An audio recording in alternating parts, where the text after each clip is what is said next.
everybody, and welcome to the Her Hoop Stats podcast, or as we're calling it today, the Pink Pony Club.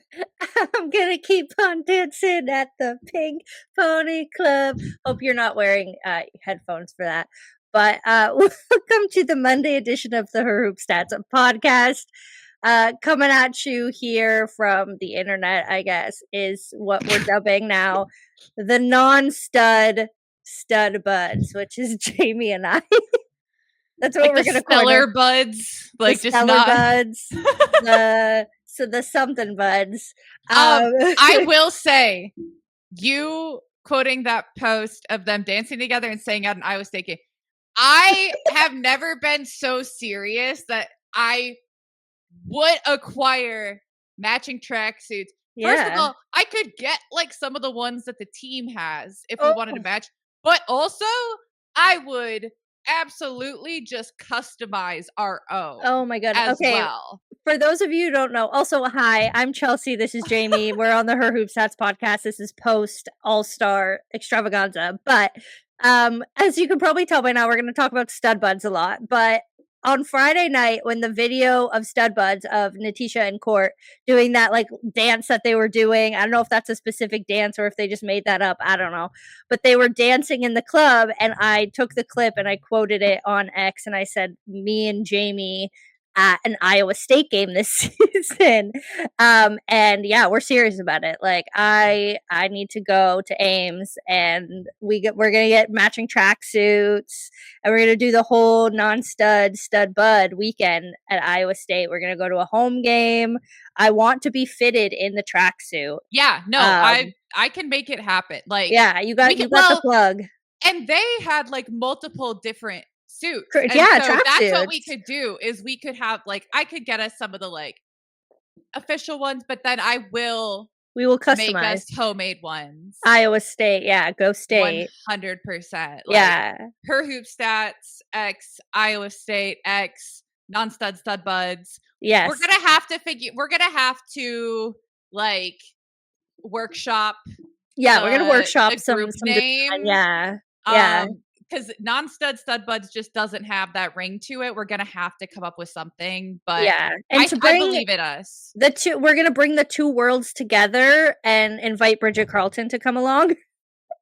I'm gonna invite Court and Natisha too. Yeah, well, they have to play overseas. See, that's the thing. That Bridget's gonna be in Prague, but true.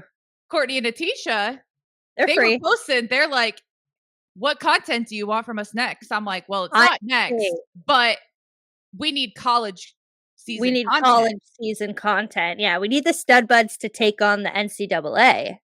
I mean, can you imagine? It'd be incredible. It'd be incredible. So I still think I tweeted this at some point over the weekend, but they do the Bird and Taurasi stream, but I need like the StudBudz to be on the but like outside on the stream. Like I need them to be walking around the arena while the broadcast is happening. If you get my drift, correspondents. They're the I need the StudBudz to be the Bird and Taurasi correspondents.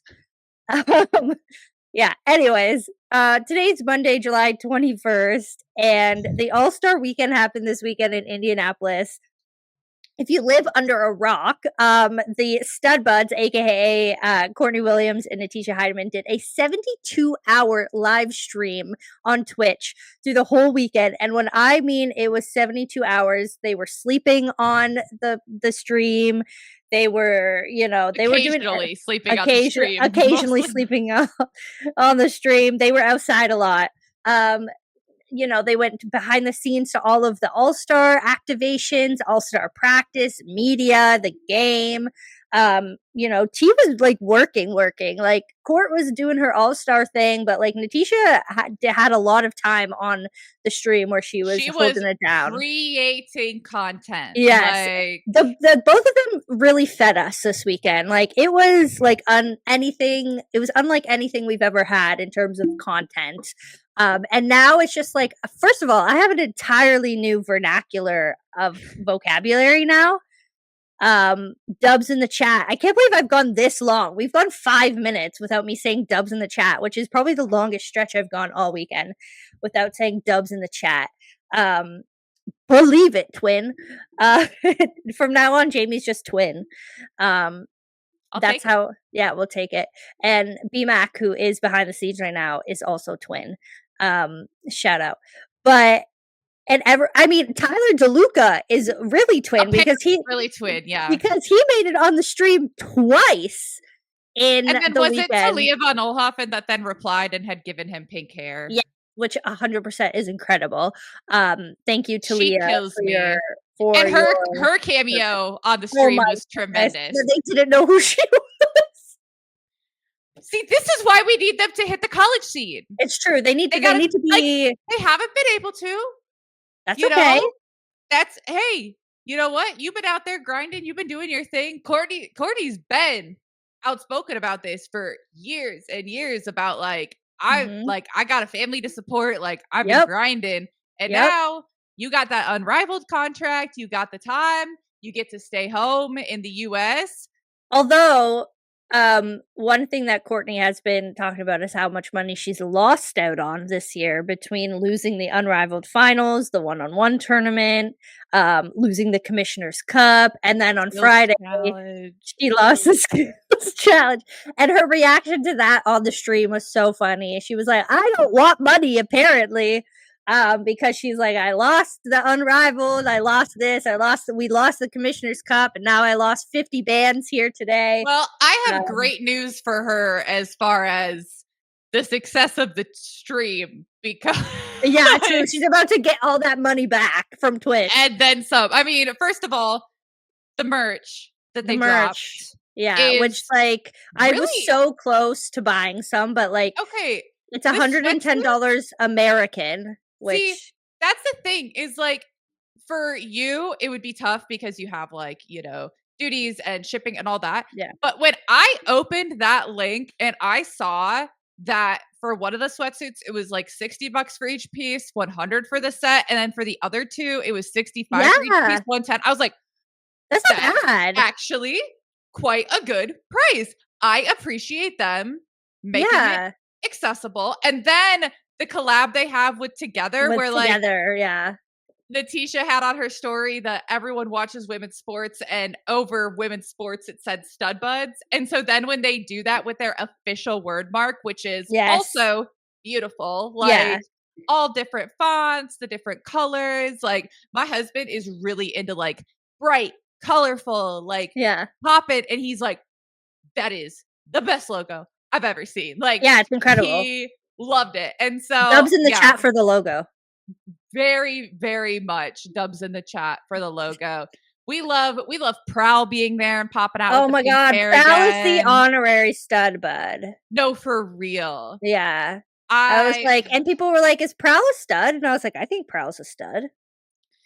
Yeah, I'm curious about what the official lore is on Prowl because I don't want to assume Prowl's sexuality and or gender, so I'm gonna let Prowl. The thing is that I know at one point I read something that was like talking very authoritatively. It was that post on Instagram. The identities of the it was that post. And the one that JJ commented, everybody was outing each other. Lon Smith had to come out as straight. It was that post. Yes, it was that post. You're right. But I mean, at the very least, Prowl is certainly queer. Yeah. Like, 100%. That's no question. So Prowl is of the Alphabet Mafia. Yeah. So Prowl definitely within the StudBudz group. So honorary or just like ally. Also, a lot of honorary StudBudz this weekend. Number one, I want to talk about. Okay, yes, we could start there and then we'll move on because Caitlyn was so funny. First of all, good. Second of all, I'm gonna be like a little bit earnest and serious for a second and say that I think that this kind of content is really important for a lot of reasons and also really valuable. To be very blunt, there's a lot of people that are big Caitlin Clark fans that are not big WNBA fans that I don't think are probably big StudBudz fans. And so I don't want to say that like it's anyone's. I'm trying to figure out how to say this and like not sound like way over the top or whatever, but like I think there's a lot of people that have latched on to Caitlyn that she does not identify with, that I think a lot of people want her to disavow more strongly, but she has come out and said her takes on things many a time, and she doesn't align with these people. And so I'm not entirely sure what more she can do. I understand the calls to try to push that away, but also at a certain point, things take on a life of their own. Yeah. Saying all that, doing content, showing that like, hey, this is who I am. These like, I care about the people that I'm in the league with. 100%. We get along fine. Like all these narratives that you're concocting about what's happening on the court, what's happening off the court. Like, here you go. Here's an example. You don't know anything. You don't know what's going on. Making things up. And so to show her like having that really continuous rapport with Natisha and Courtney, like she was watching StudBudz all weekend. Caitlyn is a StudBudz stan. When they're on the like pregame show and Elle's talking about, we've all been trying to avoid ending up on StudBudz, and she's like, I've been trying to find them, and then the super cut of Natisha calling in Caitlyn at every minor inconvenience. Yeah, so the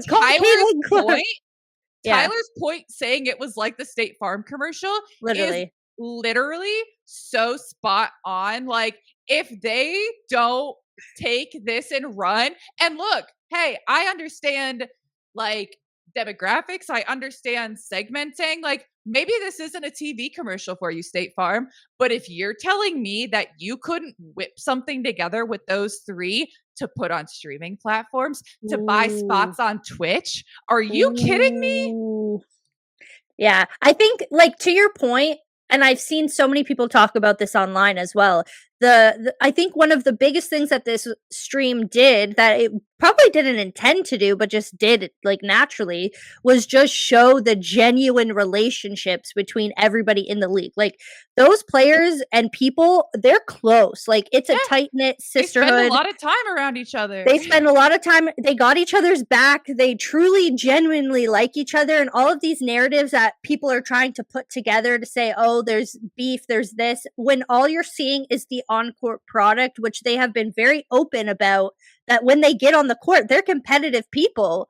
But as soon as the game's done, like the respect and the friendship and the loyalty is there. And so I think this stream just showed, like, because it wasn't that like curated kind of like trying to push these rivalries or trying to like, you know, it wasn't in-game content. It was just them in their natural habitat having fun. I think it just very naturally showed how much the players just genuinely like each other. Well, and it wasn't like staged where it wasn't like, oh, we're going to do this interview together to show that we're best friends. Like, because then that's very easy to dismiss as, well, that's obviously a PR stunt. They're just trying to show that they're friends when actually they don't, because everyone's so used to like reality TV, like editing and whatever. There wasn't a PR to be seen on the StudBudz. On the StudBudz stream. PR was nowhere around that. There was nothing going on there. There was no filtering. There was no staging. And, okay, I think this is a great way to segue into, first of all, okay, so yeah, Caitlyn Clark being a StudBudz stan was definitely a highlight of that. Like, she was trying to find the StudBudz. She was watching the StudBudz. At one point when they were having issues with the ESPN broadcast because of the streaming, like, Caitlyn was full on being like, no, like, Natisha can sit on my bench. Like, it's a whole thing. Yeah, like, fine, I'll get Caitlyn Clark. She said I can sit on her bench. What now? Yeah. She did. It was just literally, like, oh, all right. Another one of my new vocabulary now is whenever the most minor inconvenience happens, and we're like, call Caitlyn Clark. She's gonna fix it. Which is hilarious because when you think about the fact that they're in Indianapolis, like it's true. Like, call Caitlyn Clark. Like, she can probably fix it.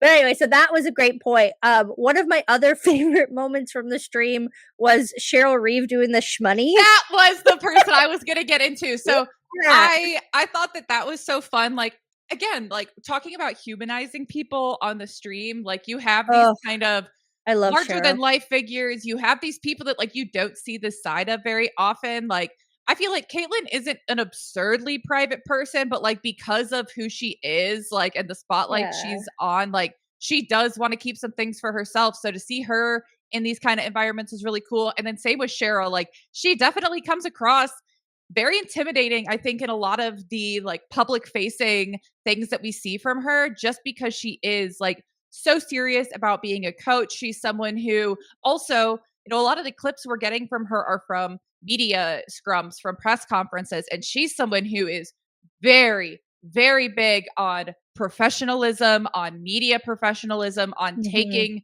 this responsibility seriously, on taking this league seriously. Yeah. She's been around for a long time. And so it was fun to both see like the fun side of her and to see them like joking around with her, to see the relationship they have with Cheryl and then laughing about it the next day. But also then when she's asked about it in media, when she's saying like, yeah, it's really cool to see this kind of content existing, this kind of content thriving, because this is just Courtney and Natisha being themselves. And there was a time in the WNBA where that was not okay, where like this would not have been accepted or condoned, let alone promoted. And so I just thought that that was a really cool kind of dual thing from her, is to see a little bit more of like the Cheryl behind the scenes, but also to get her perspective on why this is indicative of such like big shifts and such an encouraging thing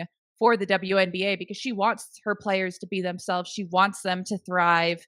And it also kind of reminded me of how, rest in peace, because can you imagine if Link superfan Prince was still around? You just think about like the kind of fan base that Minnesota has. And truly, like, again, this feels like a kind of snowball-y type thing, but like this is a fan base that had Prince courtside for years, that celebrated their championships at his mansion. And then, you keep that kind of spirit, you keep that kind of engagement in the fan base. And now you have these people like Natisha, like Courtney, oh my God, the StudBudz and Prince collab would have been sick. It would have gone crazy. But it's just like you have a fan base that is really into people being authentically themselves, being really different. Like Prince was not a mainstream type of person, he just was who he was. And so it just is really cool to see this kind of rippling outwards to a point where you can't even ignore it. Like, Kathy Engelbert may not be the most popular person amongst a lot of WNBA fans. She knock if you buck. When I saw that clip, I did not have the sound on. When I later saw it and saw someone talking about it and found out what song was playing and played it with the sound on, I was like, that was not in a million years what I expected. Yeah. I then went and dubbed it over with Cotton Eye Joe, because if it was Kathy's function, that's probably what would have been playing. Dubs in the chat for Kathy, except pay them. # pay them. You will get more dubs in the chat, Kathy, once you pay the players. Period. That's fair. Period. That's fair. Believe it. I don't even I know we're gonna have I think Richard wants to talk CBA later in the week, and so I won't even get into all that. But we won't get into that. I will give my short blurb, which is BMEC is a really big fan of our Kathy segment here. I will say that for all, I don't want to engage with people who come at the CBA stuff and the pay us what you owe us in bad faith. So I'm not even going to get into all that. But for the major economists that are coming out of the woodwork that didn't pass their Econ 101 or 102 classes, obviously, it's not the laborer's responsibility to ensure the profitability of a company. The market actually dictates what labor is worth. And so when you have overseas all of these leagues that are willing to pay 10 and more times what the WNBA does, and then through prioritization, you're trying to say, yeah, you actually can't go play in these leagues that are actually going to pay you a lot more, but we're not going to pay you more. We're just going to make you not go there. And also, we don't really like the domestic leagues either, because they're going to pay you more. That's simply not how it works. So say it, twin. Speak on it. Like, twin. take some of the time that you're making these absurd think pieces that you actually don't know what you're talking about, and just go Speak on find it. like an online econ course. Speak I'm on sure it. there's plenty. Like, Harvard has free courses online. I'm sure Yeah. that there's plenty there. Oh man, Educate yeah. yourself. Oh man, but yeah, Kathy nucks if she bucks. Sure enough. Sure enough. Another one of my favorite moments from the StudBudz stream was when they were in the club and they were singing "Love" by Keisha Cole, and Paige just like was hanging over Natisha Paige was Heidemann. having a great time. Paige was getting the rest she deserved. Angel Reese, which also was another great pairing of the weekend. Just like having a great time. Of course, I mean, it wouldn't be the weekend that we had. Not that Nuck If You Buck or Love by Keisha Cole wasn't a great jam, but there was the anthem of the weekend. You dance at the club, oh mama. I like to think that I was spiritually there because I jammed a Pink Pony Club at the wedding I was at on Saturday. So Pink Pony Club. I'm glad I got this because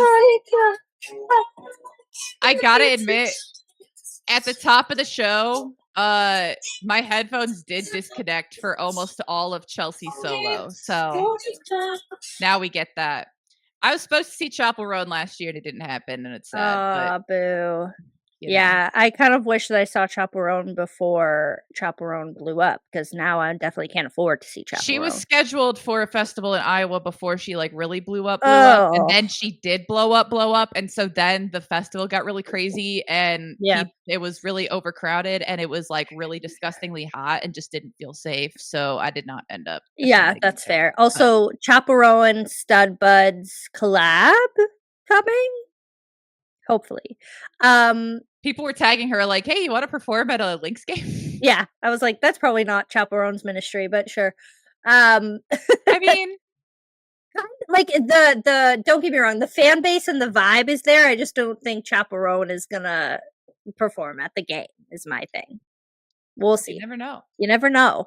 Give me like a WNBA Finals Chapel Roan like halftime performance. There you go. That's what we're going for. Speaking of halftime performances, Brittany Sykes. Oh my god, Brittany Sykes. It was so funny. I like took that there was a picture of her doing the splits on the floor and all the players or whatever. I took that picture, I sent it to Megan McPeak, who is the Mystics play-by-play, also Canadian, and great. She's amazing. She's so fun. But anyway, so I sent it to Megan. I was like, Megan, first of all, come get your girl. And second, like, how did she know all of the choreography? And Megan was like, if I had to guess, it was probably like she either went to a concert or it was like the music video or something. But she was like, I'll ask her. So just we're getting her hoop stats is gonna have it first of why Brittany Sykes. I think one of the discussions from like some of the ops staff was that they had like a rehearsal. Oh, that would make sense. And like a lot of the players were around for the rehearsal, and so she like locked in, and she was in it. I mean, look, whenever Slim's ready to retire from basketball, she's gonna be a glow backup dancer, apparently. I mean, the world is your oyster. To continue on this like brief StudBudz tangent away from StudBudz, another MVP of this weekend that I feel like we gotta shout out is Wag Talk. Because shout out to my girl Maddie, because she was giving us the content that we wanted and needed. Good. First of all, she got Paige on Wag Talk, which when halfway through she's like, I guess I wasn't really intending to do this, but sure, like halfway through she just realized like what she was doing and that she hadn't had this conversation before, but that's very Paige. Yeah, she was like, oh, I'll talk about it. Let's go. Also got Brittany Sykes' partner, Morgan, on Wag Talk. Also got Tasha Cloud on. Cloud on there was so good. Because you know one thing about Natasha Cloud is she's gonna just like be the most outspoken about how much she loves Isabel Harrison. And I will also say that I saw a couple people saying they didn't know that Natasha Cloud was gay. And I was just like, yeah, man. And the replies to it, like, were hysterical because there's plenty of people that are not like super open about it or like super outspoken, or maybe there's just speculation. Natasha Cloud is not one of them. She's not one of them. Natasha Cloud's very one of out them. and proud. And I actually went to the most mainstream show I've been at in years, probably last night, which was I went to a Weezer concert.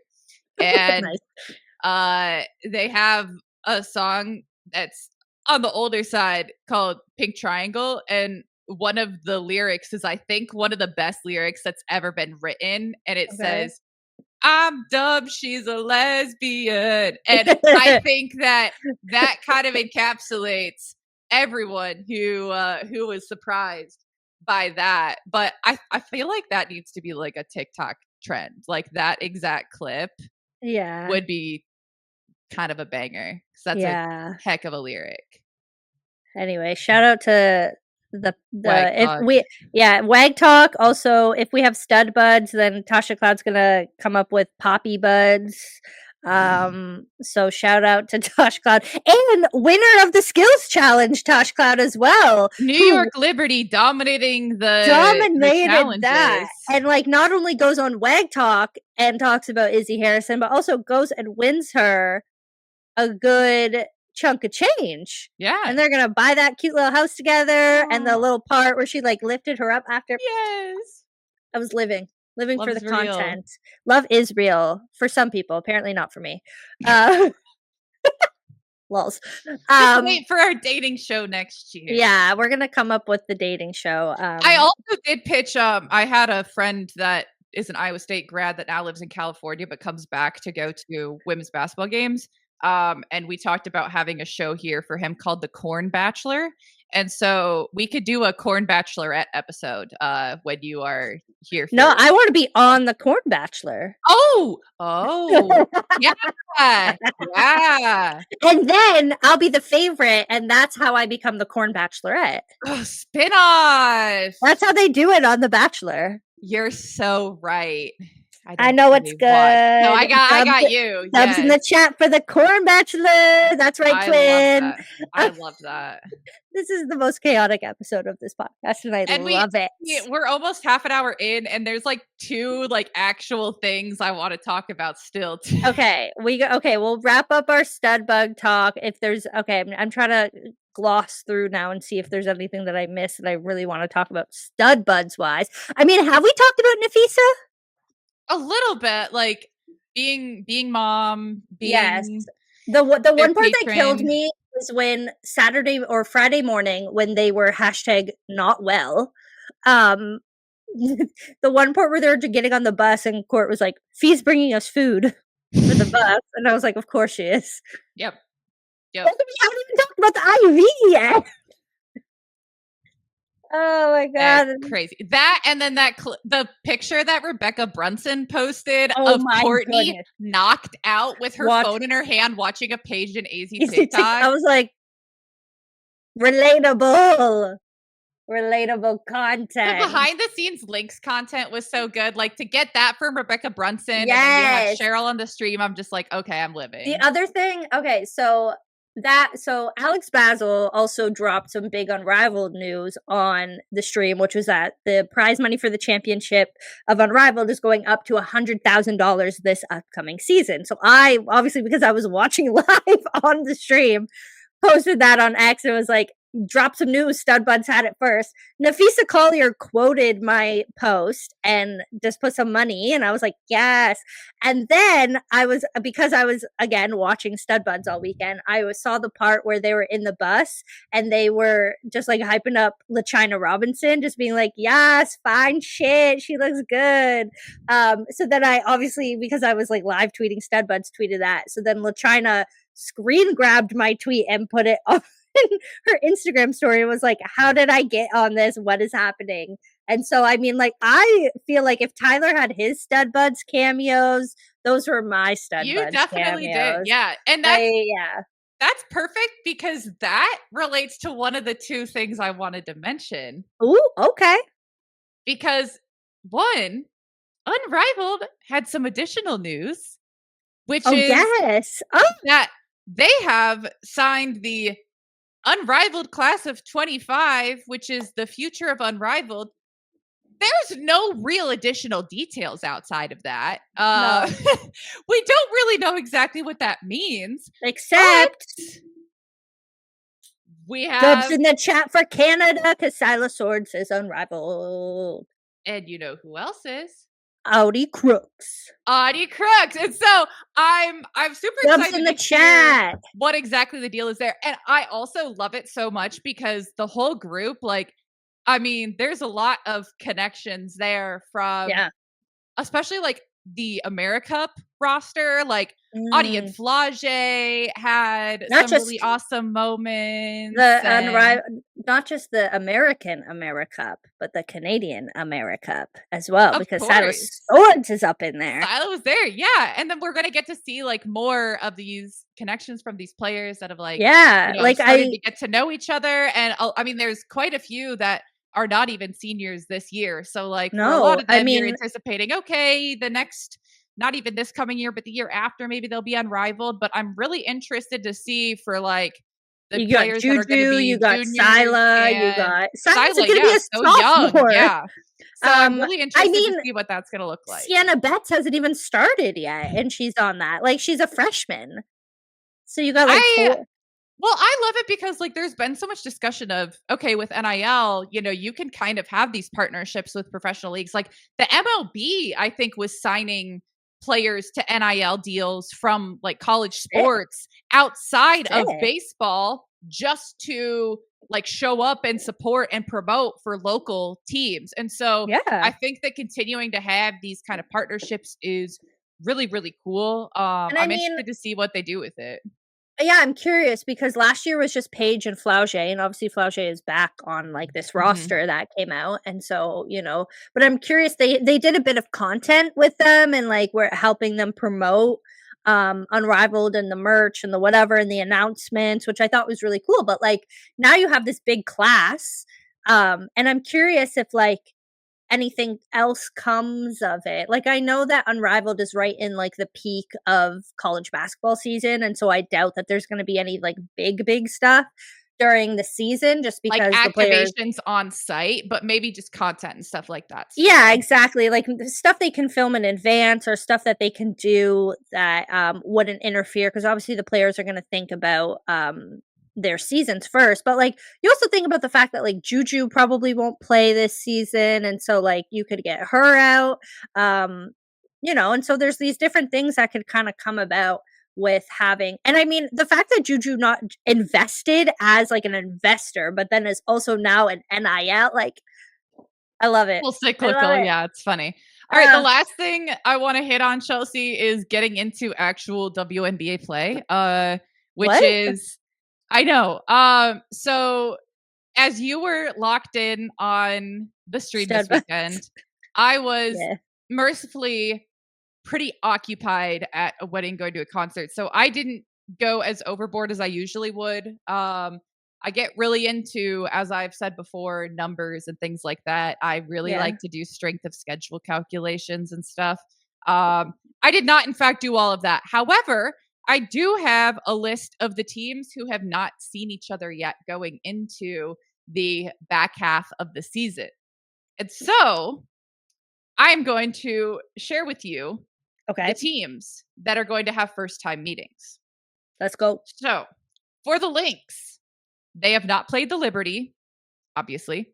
Yeah. Technically, they haven't played the Fever for standings because they met in the Commissioner's Cup, but that doesn't count towards overall standings. So all of the consequential games between the Liberty and Fever for the Lynx are going to be in the latter half of the season, which is certainly pretty interesting. Liberty, it's only the Lynx. The Fever, it's the Lynx. And they have also not seen the Mercury yet, who are rounding into form. Probably going to be a little bit healthier now going forward for a Fever team that is probably not exactly their healthiest. Mhm. Could get a little bit tough. The Sky have not played either the Aces or the Storm. And so for a Sky team that's really getting things together, and two of the more inconsistent teams in the league of the Aces and Storm, very Mhm. interesting. Mercury, Mhm. as I mentioned, haven't seen Indiana. They also have not played Atlanta, Ooh. which they're like right there. I'm excited for that. We'll get the, BG return to Phoenix. Ooh, yes, yes, Yeah. yes. The Storm, the only team they haven't seen is the Sky, as we said. Pretty interesting Mm. there. Atlanta has not seen, as I said, the Mercury or Vegas. So that little Okay. grouping there is going to be interesting.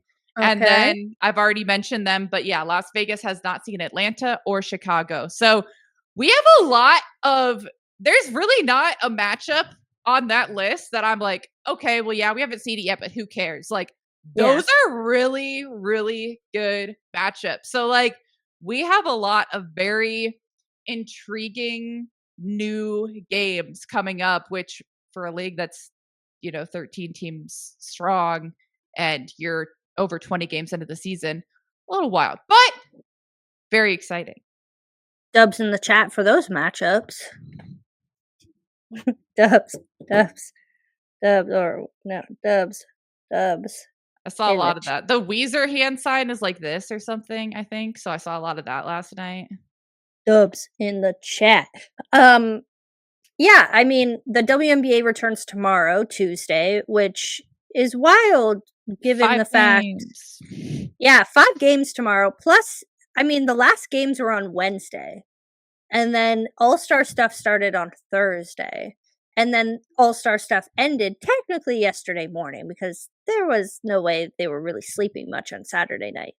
And they all traveled back technically yesterday morning. And if you're playing an away game, you're traveling today. And so if you were at the All-Star game, you didn't get any break. There was no break. That's what a lot of the players were saying is like, yeah, I mean, if you want to see a more like competitive real basketball environment, then we're going Yeah, to need a longer break here, man.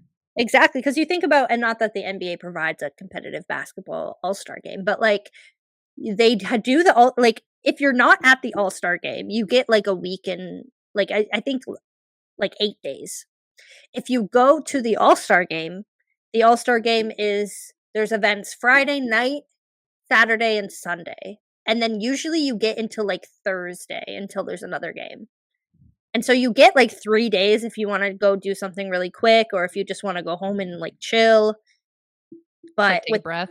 yeah, take a breath. Like 3 days isn't a lot, but it's like it's 3 days. I don't know. And then usually like teams don't report back until like the day before a game, if that. Mhm.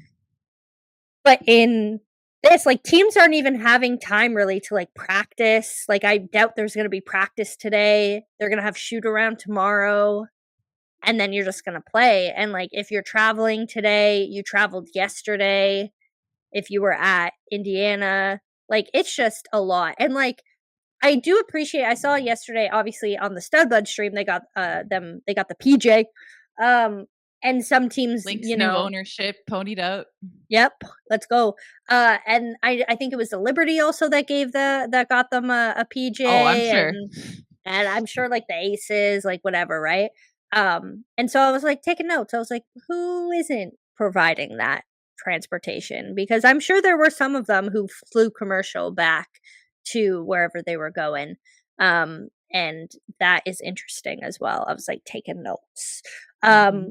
But yeah, and so you think about that, that's a long travel day, and there's just really no break. Like I definitely do appreciate the fact that the players who weren't there for any obligation definitely got like a little bit of a break, got to go on vacation. I'm sure they enjoyed it.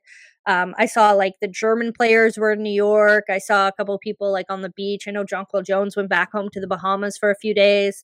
So like that's great. But then you also have like when you think about it, the most impactful players on the roster were all at the All-Star game. Yeah, it's like don't be surprised if there's some kind of funky Rest. upsets here after the break because you're gonna have some players like if you're a snub like for LA, if you're Dearica Hamby and Azrae Stevens who didn't end up making the All-Star roster but have been playing like very near an All-Star caliber, Yep. you're gonna have some rest. So Mm-hmm. you might be And ready you're to help gonna. out. It's the same as these like camp games where like there was a few unexpected upsets. It's like the same Mhm. thing where you're just like one, they might rest people. Like I wouldn't be surprised if there was a few people out for rest. And then you also had injury management too. Like Asia Wilson played limited minutes in the All-Star game because she said, like she's trying to rest And Jackie that basically didn't play. yeah, Jackie played like the start and then she came out. Caitlin Clark is still, I mean, like she was ruled out for the entire game. And I don't know if that means she's still out for the fever or if she was just resting because like, They were saying that it's very unlikely she'll play the first game back, at least. exactly. So that's interesting. You also have the fact that Jonquil Jones was kind of vocal about coming back after the All-Star break. So you have that addition for New York, which is fantastic. So yeah, I don't know. It's like we'll start to see today, I think around probably like 5-ish today, if there's any big resting Yeah, we'll start moments. getting injury We'll start getting reports and the injury stuff, yeah. reports and more will come tomorrow, of course. But yeah, I'm curious. But yeah, I'm exactly like you said. Like, I don't be surprised if there's some funky stuff this week, and Connecticut wins a few more games than maybe they planned. I mean, But LA is going to Washington, and so those are two teams that have been not too far from each other in the standings. And Yep. Washington had 3 All-Stars, including 2 rookies that perhaps are not quite used to that sort of thing. And then you've got a fairly well-rested LA team. So who knows? That'll be maybe an interesting one there. That'll be an interesting one. And hey, shoot, Cam Brink might be about back. Oh, so yeah. Think how And then crazy that could be. You think there's a lot of people coming back. I mean, Steph Talbot just went to New York. That was announced today. Ileana Rupert is coming to the Valkyries. Who knows if Emma Miesemann is coming at all? Maybe. So yeah, there's some there's going to be some signings and some movement now, and especially the trade deadline is on August 7th, I believe. So like we might see some movement coming around to some of these teams. So I'm curious. Yeah, that could shake things up as well. And some people returning, which means waves. I mean, Grace Berger was just signed to the Dallas Wings. There's a few things that get missed through All-Star Weekend, but. Yeah, I mean, some exciting. We're getting into like a fun time in the season where I think the trade deadline means a little bit more now than it did in recent years. Absolutely. I mean, Dubs in the chat for the trade deadline. Had to bring it back. I had to bring it back. I mean, we've been here for 40 minutes now, so I think, it might be time for one last Pink Pony Club. This is going to get so absolutely whatever. Hold up, twin. Wait, hold on, twins. Hold on. Twin! I had to do this because I didn't tell y'all this before we started on purpose because I knew I was going to do this part right here. But there have been many iterations of the Her Hoop Stats podcast in different forms and different, people involved. What's this happening? iteration, since we all started it, I felt like it was perfect time to tell you this is the 50th episode of the Her Hoop Stats podcast.